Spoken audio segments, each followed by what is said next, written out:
नमस्ते दोस्तों। हाइड्रोपोनिक्स की दुनिया में आपका स्वागत है।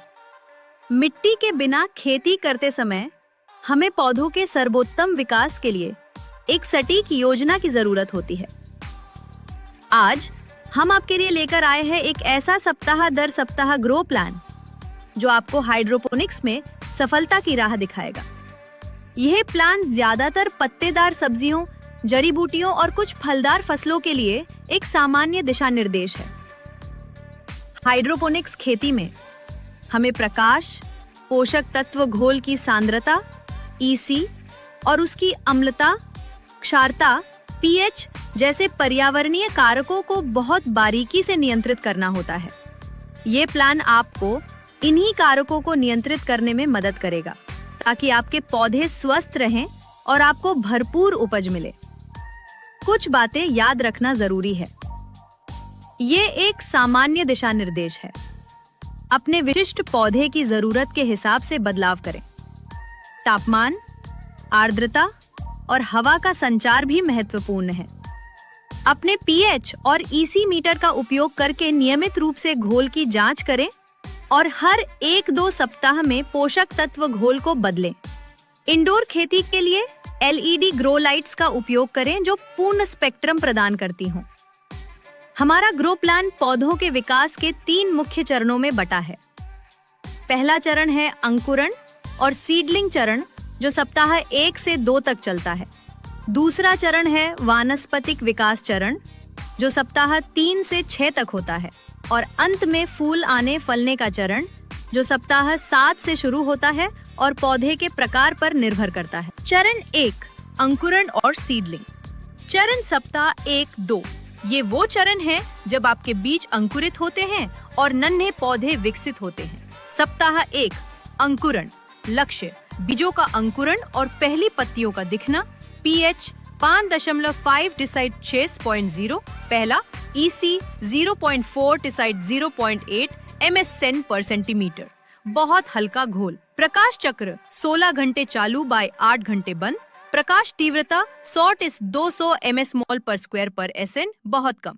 तापमान 20-25 डिग्री सेल्सियस। आर्द्रता 70-80%। उच्च आर्द्रता आदर्श है। मुख्य गतिविधियां: ग्रोइंग मीडियम को पीएच संतुलित पानी में भिगोएं, बीज बोएं, नमी बनाए रखने के लिए ढकें और हल्का पोषक घोल तैयार करें। सप्ताह 2 सीडलिंग विकास। लक्ष्य जड़ों का विकास और अधिक पत्तियों का दिखना। PH 5.5 decide 6.0 EC 0.8 decide 1.2 MSN पर सेंटीमीटर। पोषक तत्व सांद्रता बढ़ाना शुरू करें। प्रकाश तीव्रता 200-300 ms मोल पर स्क्वायर पर SN धीरे धीरे बढ़ाएं। आर्द्रता 60-70%। मुख्य गतिविधियां: सबसे मजबूत सीडलिंग का चुनाव करें, प्रकाश की तीव्रता बढ़ाएं और जड़ों को ऑक्सीजन मिलना सुनिश्चित करें। चरण 2 वानस्पतिक विकास चरण। सप्ताह 3-6 इस चरण में पौधे तेजी से पत्तियां और तने विकसित करते हैं। उन्हें नाइट्रोजन और पर्याप्त प्रकाश की आवश्यकता होती है। सप्ताह 3 लक्ष्य मजबूत जड़ और पत्ती का विकास। पीएच 5.8-6.2 ईसी 1.2-1.6 MSS पर सीमी। पोषक तत्व सांद्रता और बढ़ाएं। प्रकाश चक्र 18 घंटे चालू और 6 घंटे बंद। प्रकाश तीव्रता 300-500 माइक्रोमोल पर स्क्वायर पर मीटर रेकिन। तापमान 20-26 डिग्री सेल्सियस। आर्द्रता 50-60%। मुख्य गतिविधियां: पोषक तत्व घोल बदलें और टैंक साफ करें। प्रकाश स्रोत को पौधों के करीब लाएं। सप्ताह 4-6 लक्ष्य तेजी से वानस्पतिक वृद्धि।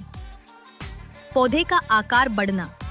पीएच 5.8-6.2 ईसी 1.6-2.2 MSS पर सीमी।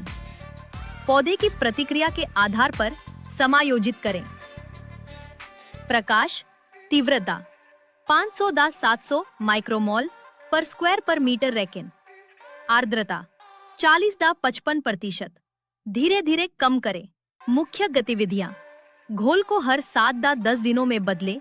यदि आवश्यक हो तो सहारा दें और छटाई करें। कीटों या बीमारियों के लक्षणों पर नजर रखें। चरण 3, फूल आने फलने का चरण।